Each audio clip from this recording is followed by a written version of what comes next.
Okay ji, so today we are going to start air and water. अच्छा, important chapter है। पहले इतना ज्यादा नहीं आता था, लेकिन अब आने लग गया है, इससे ना काफी चीजें आने लग गई हैं। तो इसमें दो पोर्शन है बेटा, according to the syllabus. Air भी है और फिर उसमें वाटर भी है।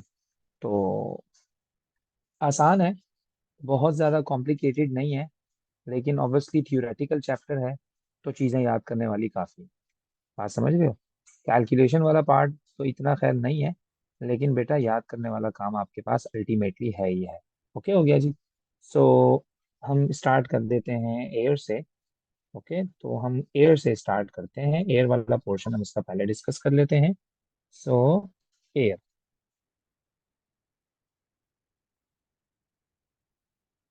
ओके जी। तो आप सबको पता है कि air is a mixture. Air क्या है?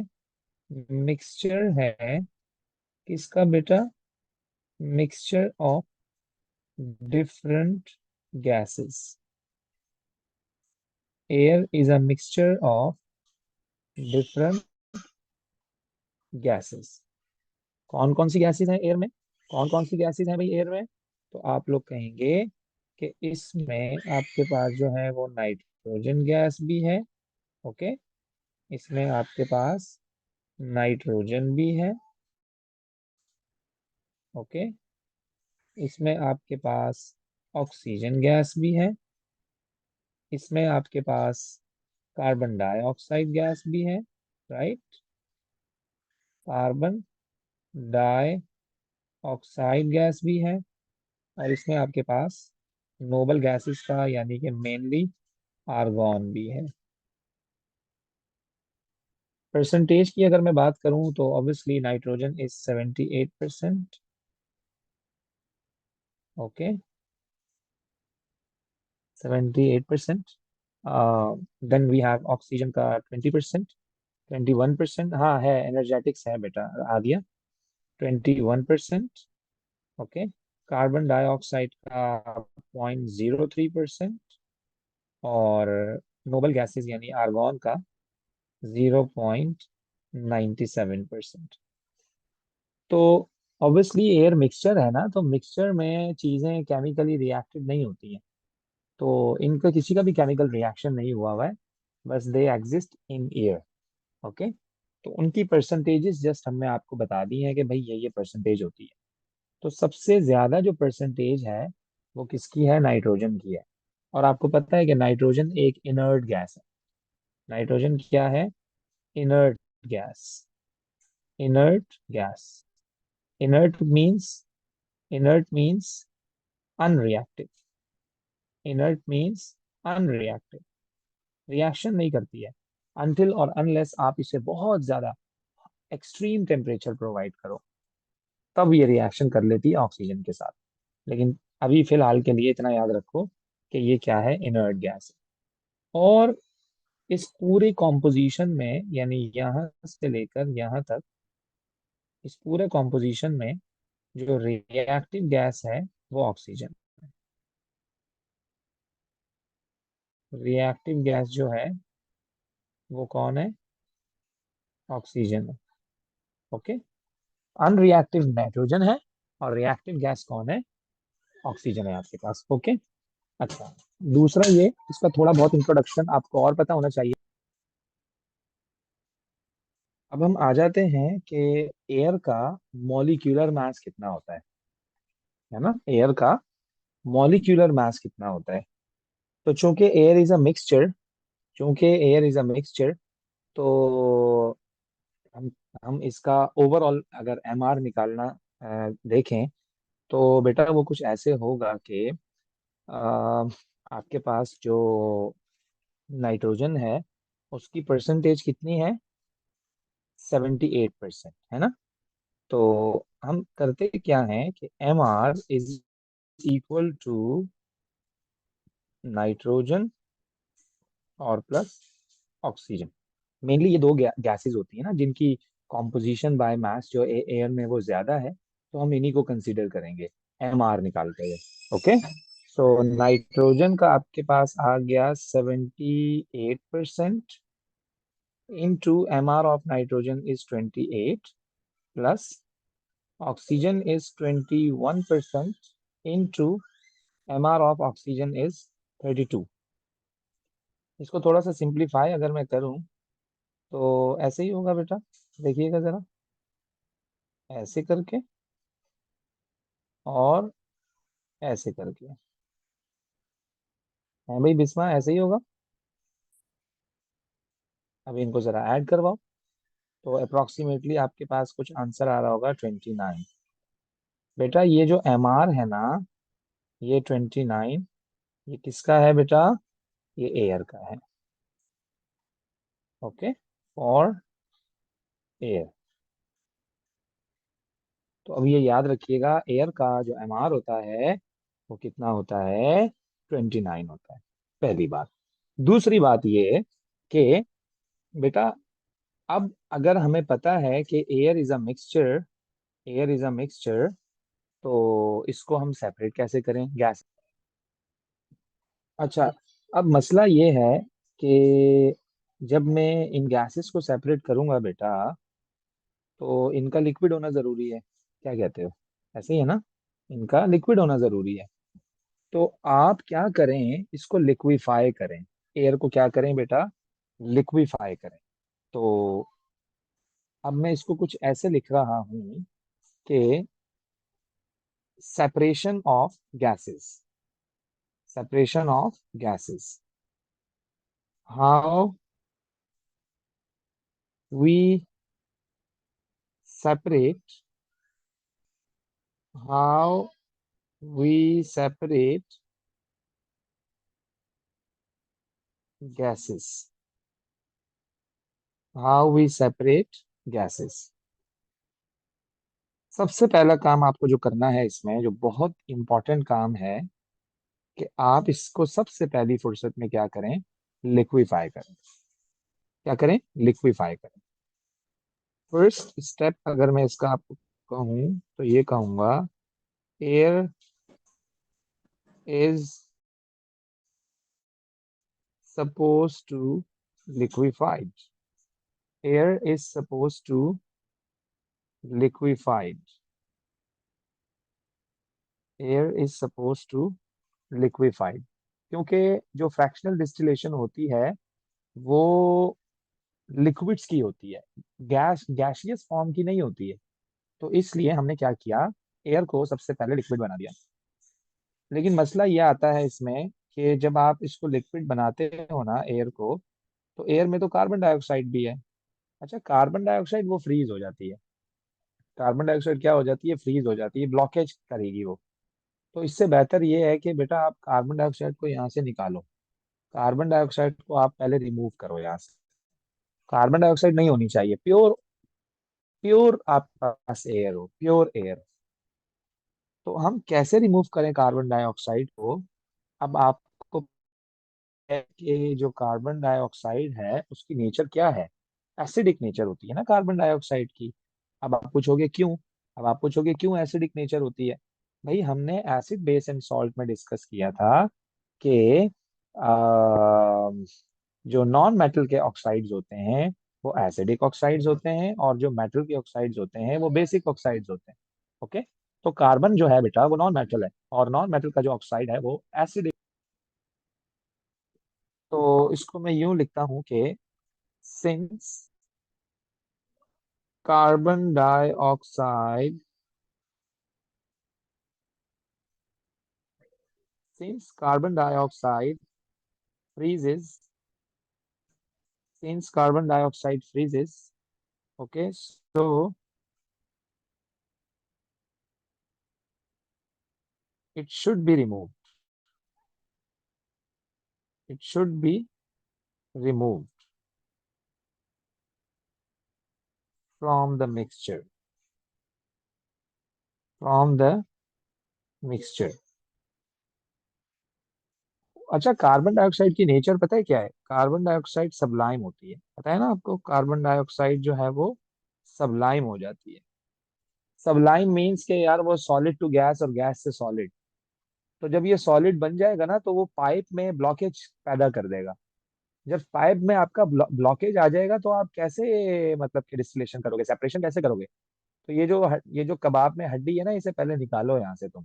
कार्बन डाइऑक्साइड को तुम यहाँ से निकालो, ताकि प्योर जब एयर आए ना तो हम आराम से सुकून से चिल होकर उसकी डिस्टिलेशन कर सकें। तो मैंने उसको रिमूव कर दिया। अब क्वेश्चन ये है कि भाई मैंने रिमूव कैसे किया? मतलब क्या पकड़ के उसको, हाथ हाथ पकड़ के उसको वहां से निकाल दिया? मतलब ऐसे तो नहीं किया होगा ना, ऑब्वियसली कोई केमिकल मैंने उसमें डाला होगा, प्रोफेशनल तरीके से उसे मैंने सेपरेट किया होगा। तो since we know that carbon dioxide is acidic, since CO2 is acidic, CO2 is acidic, so it it is passed through NaOH. It is passed through NaOH. अब NaOH आपके पास क्या है? अल्कलाई है ना? ये क्या है? अल्कलाई है, एसिड का दुश्मन। ये कौन है? ये एनिमी है। ये क्या है? एनिमी है किसका? एसिड का। उसको लेके छप्पड़ में शॉर्ट हो जाएगा वहां से ये तो दुश्मन है एसिड का। तो इससे बेहतर और क्या हो सकता है? सांप भी मर जाएगा, लाठी भी नहीं टूटेगी, कार्बन डाइऑक्साइड रिमूव हो जाएगा। तो मैंने जैसे ही उसको NaOH में डाला, तो NaOH ने कार्बन डाइऑक्साइड को एब्जॉर्ब कर लिया। NaOH ने कार्बन डाइऑक्साइड को क्या कर लिया? एब्जॉर्ब कर लिया। तो वो एक कंपाउंड फॉर्म कर लेता है जो सॉलिड स्टेट में होता है, वो आसानी से हम वहां से रिमूव कर देते हैं। सिंपल सी बात है। ओके जी। तो अब हम क्या करते हैं? अब हम क्या करते हैं, ये जब कार्बन डाइऑक्साइड यहाँ से रिमूव हो जाएगा ना, जब ये कार्बन डाइऑक्साइड यहाँ से रिमूव हो जाएगा, तो ये जो आपका पूरा स्टेप था बेटा, ये जो आपका सारा था, दिस वाज स्टेप नंबर 1। तो मैं क्या कह देता हूँ? स्टेप 1। ओके, ये आपका क्या हो गया? स्टेप 1। अब मैं आपको कहता हूँ स्टेप 2। और से सुनिएगा जरा आप। स्टेप 2 में हम क्या करते हैं बच्चा? हम इसको स्लोली हीट करेंगे। हम इसको स्लोली हीट करेंगे। Heat the mixture, heat the mixture of gases, mainly कौन कौन सी हैं? नाइट्रोजन है और ऑक्सीजन है। ओके, जब हम इसको हीट करेंगे ना बेटा, तो फिर क्या होगा? तो वो किस में कन्वर्ट हो गई बेटा? आप उसको क्या कर लोगे? लिक्विफाई कर लोगे।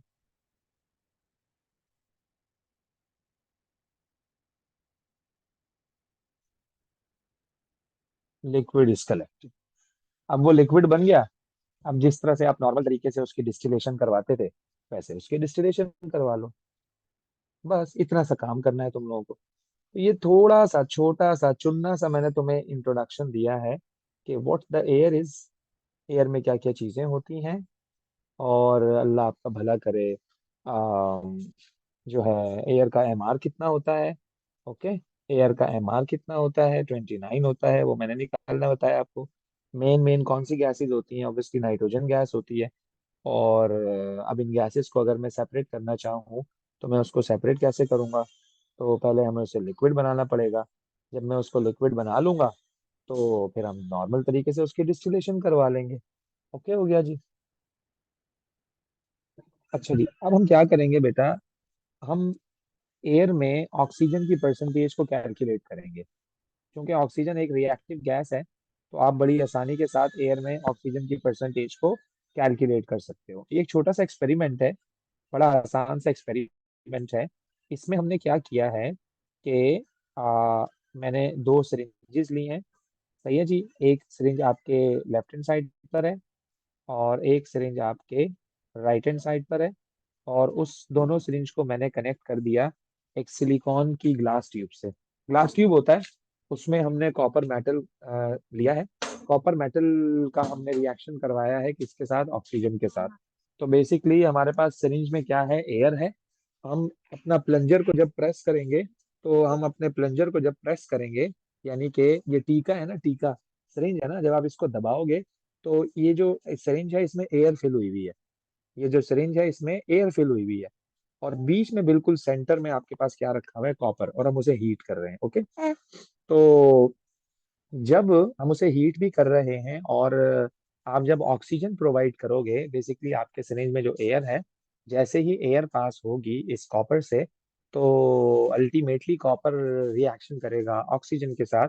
जब कॉपर ऑक्सीजन के साथ रिएक्शन करेगा बेटा, तो क्या बनाएगा, कॉपर का ऑक्साइड बनाएगा, है ना, कॉपर का ऑक्साइड बनाएगा। तो जब कॉपर का ऑक्साइड बनाएगा, अब लेट सपोज बेटा हमने जो यहाँ पर एयर ली है ना, वो सपोज कर लो थोड़ी देर के लिए कि वो 100 cm क्यूब ली है। ओके। मैंने जो यहाँ पर एयर ली है बेटा, वो कितनी ली है, 100 cm क्यूब ली है, राइट। ओके।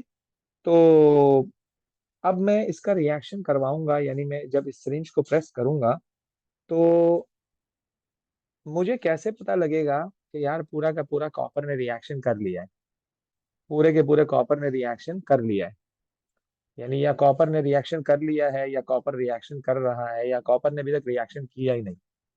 भाई आपने जो 100 cm क्यूब एयर ली है सिरिंज में, और अभी तक वो एयर 100 cm क्यूब ही है, तो बेटा इसका मतलब कॉपर तो रिएक्शन ही नहीं कर रहा है। भाई अगर कॉपर करता तो एयर का वॉल्यूम तो कम से कम होता ना यार। भले 5 cm क्यूब ही कम होता, लेकिन कम तो होता। तो एयर का तो वॉल्यूम ही कम नहीं हो रहा, आप बार बार उसे प्रेस किए जा रहे हो, बार बार उसे प्रेस किए जा रहे हो, उसको कोई फर्क ही नहीं पड़ रहा। इसका मतलब क्या है कि कॉपर रिएक्शन नहीं कर रहा है। तो हमने उसे हीट प्रोवाइड की, हमने उसे मजबूर किया रिएक्शन करने पर, है ना, हमने उसे रिएक्शन करने पर मजबूर किया है। ओके। आपने मेरी लास्ट बात क्या सुनी बेटा। बेसिकली मैं ये The बता रहा हूँ कि syringes, one percentage is of, हाँ, परसेंटेज ऑफ ऑक्सीजन हम फाइंड आउट करना चाह रहे हैं किसमें बेटा, एयर में। तो मैंने क्या किया है, मैंने 100 cm क्यूब ऑफ एयर को पास किया, यानी टोटल सिरिंज में जो मैंने एयर ली है वो 100 cm क्यूब ली है। ओके। तो अब मैं ये कह रहा था कि अगर कॉपर ने रिएक्शन कर लिया, तो एयर का वॉल्यूम कम होना चाहिए। अगर कॉपर ने रिएक्शन कर लिया, तो एयर का वॉल्यूम कम होना चाहिए, क्योंकि रिएक्टेंट जब रिएक्ट करेगा, so it's going to decrease, the volume of air should be decrease. और वो होता है, और वो होता है। जब वो कांस्टेंट डिक्रीज हो जाए ना, कि एक हद तक वो आकर रुक जाए, इसका मतलब भाई अब आपका कॉपर पूरा का पूरा खत्म हो गया। अब आप देखो यार कि इनिशियल अगर आपका वॉल्यूम 100 cm क्यूब था एयर का, इनिशियल आपका वॉल्यूम 100 cm क्यूब था बेटा एयर का, तो फाइनल वॉल्यूम आपका कितना रह गया, 80 cm क्यूब रह गया। फाइनल वॉल्यूम आपका कितना रह गया, 80 cm क्यूब रह गया। इसका मतलब क्या है कि 20 cm क्यूब ऑफ ऑक्सीजन ने रिएक्शन कर लिया है कॉपर के साथ। इसका मतलब क्या है कि 20 cm क्यूब ऑफ ऑक्सीजन ने रिएक्शन कर लिया है बेटा किसके साथ, आपके एयर के साथ।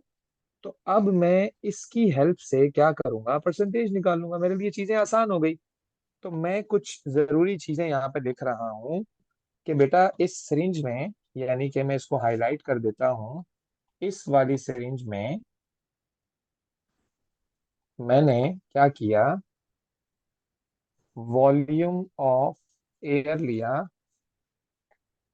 वॉल्यूम ऑफ एयर लिया कितना, 100 cm क्यूब। मैंने वॉल्यूम ऑफ एयर लिया 100 cm क्यूब। ओके। और मैंने क्या किया, उसका रिएक्शन करवाया किसके साथ, कॉपर के साथ। तो ये हमारा था क्या, इनिशियल वॉल्यूम। ये क्या था, इनिशियल वॉल्यूम, इनिशियल वॉल्यूम। अब जब इस एयर ने ऑक्सीजन, यानी कि ऑक्सीजन ने जो कि एयर में है कॉपर के साथ रिएक्शन कर लिया, तो जब मैंने फाइनल वॉल्यूम इसका देखा, volume of air, volume of air वो आया 80 cm cube. That is your final volume, that is your final volume.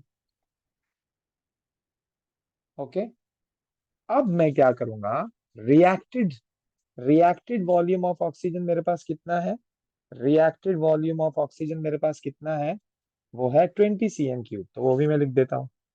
Reacted reacted volume of oxygen is 20 cm3। तो इसकी हेल्प से मैं क्या करूंगा, परसेंटेज ऑफ ऑक्सीजन निकालूंगा इन एयर। भाई परसेंटेज हम कैसे निकालते थे, आपको याद है ना, जिसकी परसेंटेज निकालनी है वो ऊपर, जिसमें से निकालनी है वो नीचे, मल्टीप्लाई बाय 100। थोड़ा सा आपको मैं पीछे लेकर जाता हूँ, थोड़ा सा मैं आपको पीछे लेकर जाता हूँ। हम क्या करते थे बेटा, लेट्स सपोज मुझे वाटर में ऑक्सीजन की परसेंटेज चाहिए, तो सिंपल मतलब स्ट्रेट फॉरवर्ड आपको क्या करना चाहिए, ऑक्सीजन का मास कितना होता है, आप बोलोगी सर 16, मैं कहूंगा 16 को ऊपर रखो। भाई टोटल मास कितना होता है वाटर का, आप बोलोगी 18, मैं बोलूंगा इसको नीचे रखो, मल्टीप्लाई बाय 100 कर दो, यानी 16/18 multiply by 100 is going to give you the percentage of oxygen in water. भाई यही तो यहाँ पर कर रहे हैं हम, ऑक्सीजन की परसेंटेज अगर मुझे कैलकुलेट करनी है टोटल एयर में, तो भाई ऑक्सीजन का वॉल्यूम कितना आया मेरे पास, कितना आया मेरे पास, 20 आया, 20 आया। टोटल वॉल्यूम कितना था एयर का, आप बोलोगे 100, क्योंकि परसेंटेज निकाल रहे हैं, मल्टीप्लाई बाय 100 कर दिया। ओके, कितना आया, 20%। तो भाई इस तरह से बेटा हम क्या करते हैं, ऑक्सीजन की परसेंटेज बड़ी आसानी से फाइंड आउट कर लेते हैं, बड़ी आसानी से फाइंड आउट कर लेते हैं, बड़ा सिंपल सा क्राइटेरिया। बेटा यहाँ तक बात समझ आ रही है, यहाँ तक कोई डाउट तो नहीं है, सब ओके है। Yes sir. हाँ जी। तो फिर उसके बाद जो पोर्शन हमारे पास है इसमें, वो आपके पास है पॉल्यूटेंट्स का। पहले तो हमने ये देखा भाई एयर में, air is a mixture. Okay, क्या क्या गैसेस हैं वो मैंने बता दी, उनकी परसेंटेजेस मैंने आपको बता दी। फिर उन गैसेस को सेपरेट कैसे करेंगे वो हमने आपको बता दिया, उसको पहले लिक्विफाई करना चाहिए। कार्बन डाइऑक्साइड का सीन ऑफ है, उसको पहले हमने रिमूव किया सोडियम हाइड्रोक्साइड ऐड करके, सारी चीजें करने के बाद फिर हमने एमआर देखा उसका, फिर हमने परसेंटेज निकाली। फिर हम क्या करते हैं कि पॉल्यूटेंट्स डिस्कस करते हैं according to the syllabus. Pollutants के साइड इफेक्ट्स, उनका सॉल्यूशन, और कौन कौन से पॉल्यूटेंट्स हैं, तो हमें ये सारी चीजें जो है वो डिस्कस करनी है।